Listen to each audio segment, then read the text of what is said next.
Assalamualaikum warahmatullahi wabarakatuh. Waalaikumsalam Waalaikumsalam warahmatullahi warahmatullahi wabarakatuh. wabarakatuh.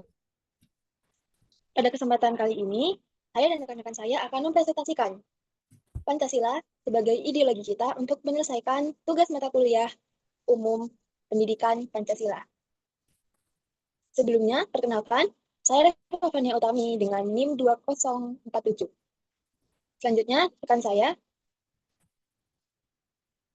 Saya Fizana Suara Madani dengan NIM akhir 2035. Dan saya Diva Zakia Maula Safitri dengan NIM akhir 2089.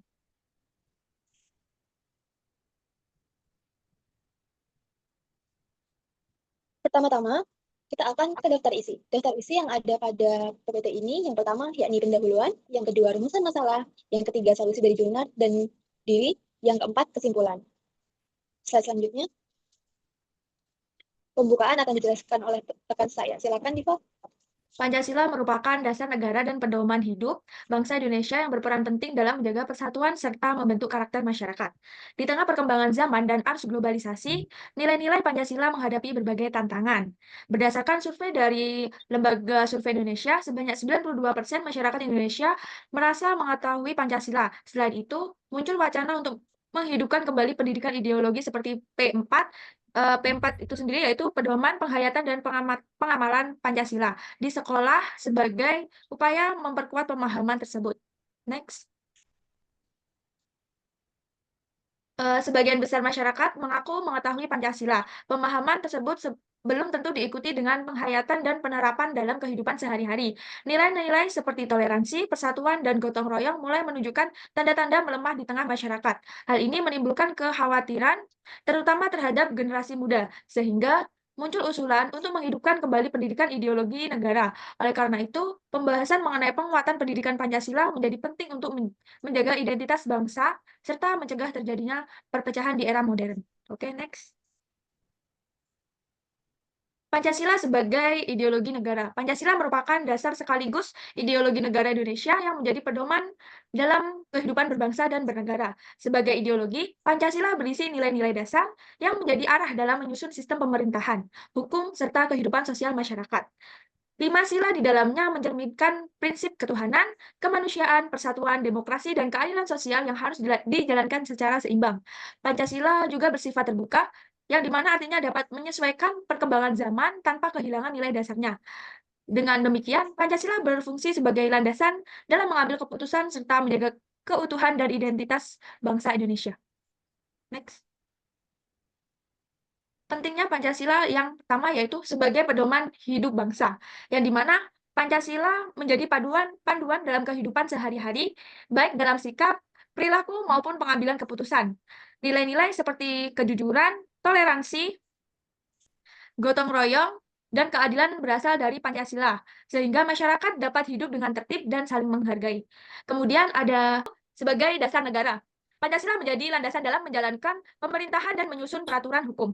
Semua kebijakan negara harus sesuai dengan nilai-nilai Pancasila agar terciptanya keadilan, kesejahteraan, dan ketertiban bagi seluruh rakyat Indonesia.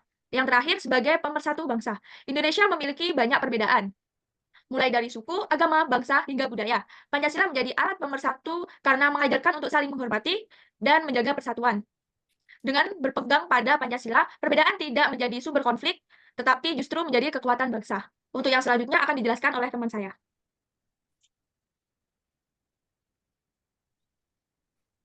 Baik, di sini case yang kita ambil itu bersumber dari Kompas dengan judul Survei LSI menyatakan 92% orang Indonesia itu merasa tahu Pancasila. Di mana hal ini unik.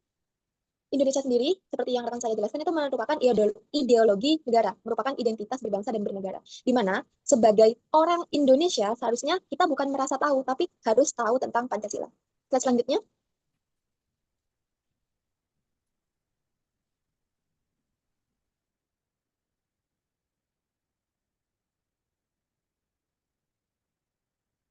Survei yang dilakukan, yang ada di Kompas tersebut, respondennya merupakan remaja berusia 17 tahun di 2026.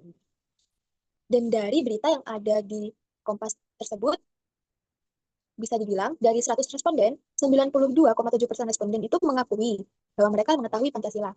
Lalu 92,8% diantaranya mengetahui sila pertama. 83,5% mengetahui sila kedua, 81,7% mengakui mereka tahu sila ketiga, 76,4% mengetahui sila keempat, dan 82,5% sila kelima. Dan dari 100 responden yang dipilih untuk survei, 68,2% ini mengetahui 5 sila secara lengkap. 11,2% hanya mengetahui satu sila. Dan sisanya ada 5,3% lainnya itu tidak dapat menyebutkan satupun sila secara benar. Sejak awal kita tahu bahwa Pancasila yang merupakan ideologi negara sudah diajarkan sejak masa sekolah dasar hingga saat ini. Dan tentunya seharusnya sebagai warga negara Indonesia, kita seharusnya bisa untuk menyebutkan hingga mengamalkan sila-sila yang sudah kita pelajari sejak kecil. Selanjutnya,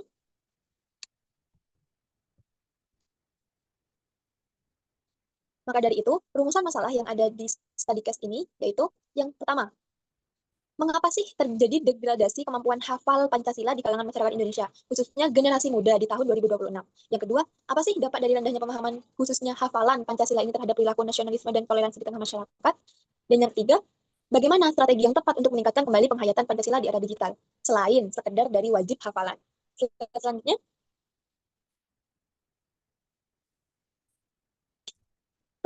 penyebab degradasi. Penyebab degradasi yang pendidikan tanpa pemahaman mendalam. Seperti yang kita tahu bahwa pendidikan di Indonesia itu mayoritas itu masih bersifat satu arah. Jadi hanya mentransfer pengetahuan gitu. Dan bukan menciptakan ruang dialog yang reflektif bagi peserta didiknya. Akibatnya, Pancasila itu hanya dipelajari sebagai rumus untuk ujian secara tertulis, bukan sebagai contoh dan pedoman hidup mereka. Yang kedua, arus globalisasi dan digitalisasi yang menggeser perhatian generasi muda. Saat ini, tidak kita pungkiri, generasi muda sangat-sangatlah unggul secara akademik global. Namun, ada akar budaya yang mulai copot. Saat kita menggunakan media sosial, kita itu diberi kepuasan yang sangat instan setiap detiknya. Tapi sementara saat kita belajar Pancasila, itu butuh pemahaman dan perenungan yang sangat mendalam.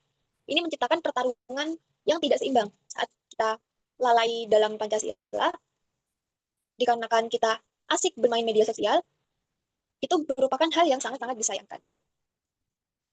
Yang ketiga, Pancasila sebagai hafalan. Yang ketiga, minimnya keteladanan dan internalisasi nilai Pancasila dalam kehidupan sehari-hari. Seperti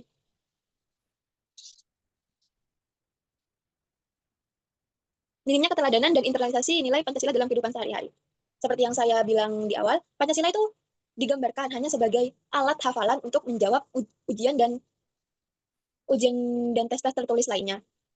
Jadi, dari individu yang menghafal sendiri, tidak bisa benar-benar menerapkan Pancasila ke dalam hidupnya. Ibarat kata, dia hafal Pancasila, tapi dalam penerapan, dia lemah.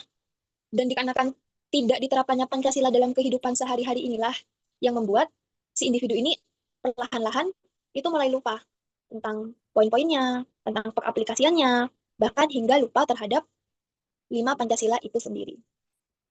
Selanjutnya,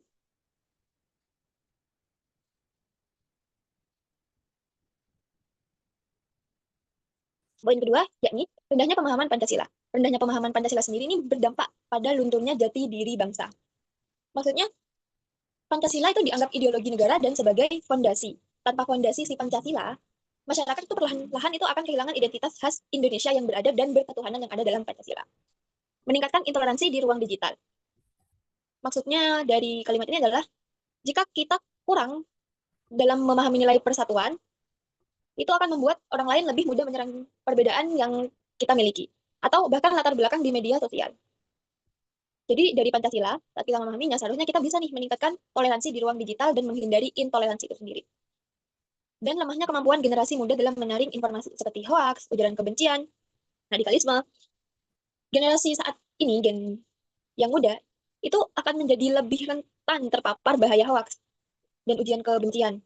Atau bahkan radikalisme, dikarenakan jika tidak memahami lebih dalam tentang Pancasila, kita ibaratnya tidak memiliki filter moral dan ideologi yang kuat tertanam di diri kita untuk membedakan mana nih yang benar dan mana nih yang memecah belah. Yang ketiga itu ada strategi. Strategi yang tepat adalah revitalisasi metode pendidikan Pancasila dari hafalan menjadi praktik dengan pendekatan yang interaktif melalui studi kasus nyata dan pemanfaatan platform digital untuk menyebarkan nilai-nilai kebangsaan. dari poin hafalan menjadi praktik, itu memposisikan seakan-akan Pancasila itu tidak hanya sebagai teks hafalan semata, melainkan sesuatu yang perlu diterapkan dalam kehidupan sehari-hari. Dan menggunakan pendekatan interaktif, itu akan melibatkan generasi-generasi itu terlibat dalam diskusi yang lebih aktif, bukan hanya sekedar mendengarkan penjelasan, mendengarkan ceramah satu arah yang tidak bisa melibatkan diskusi aktif. Dan melalui studi kasus yang nyata, seperti mengambil contoh masalah yang benar-benar terjadi di masyarakat itu, supaya siswa ini paham bagaimana Pancasila memberikan solusi atas konflik tersebut. Dan dengan memanfaatkan platform digital,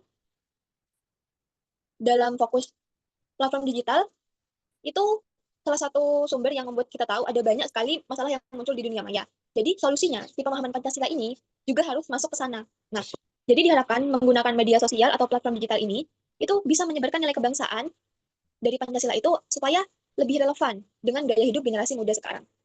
Slide selanjutnya akan dijelaskan oleh rekan saya.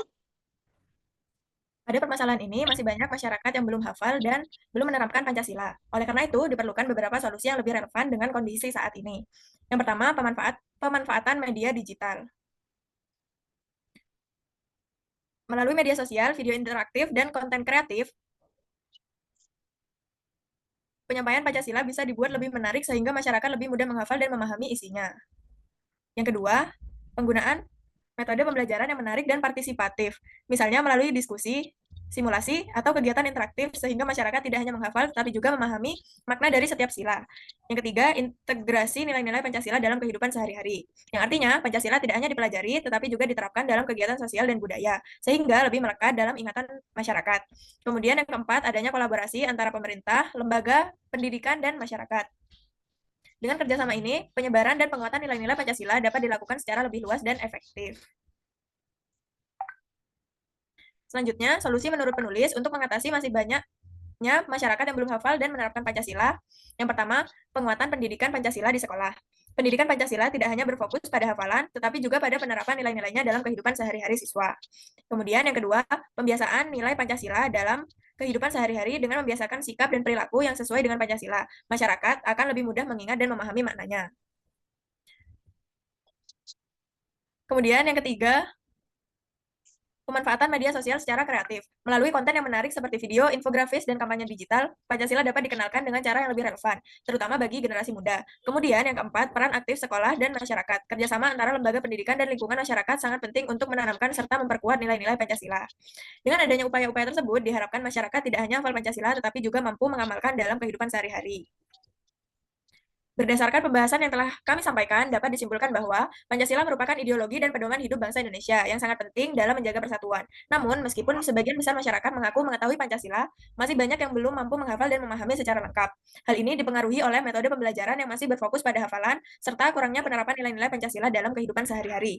Dampaknya terlihat pada melemahnya sikap toleransi dan nasionalisme.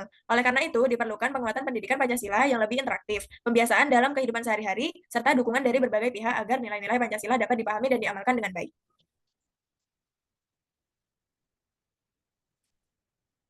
Berikut adalah daftar pustaka yang kami gunakan pada presentasi malam ini. Slide selanjutnya, Pak. Baik, terima kasih. Baik, sudah berakhir sesi presentasi dari kami. Saya mewakili kedua rekan saya mengucapkan mohon maaf jika ada salah kata dan kurangnya pemahaman dalam menyampaikan materi ini.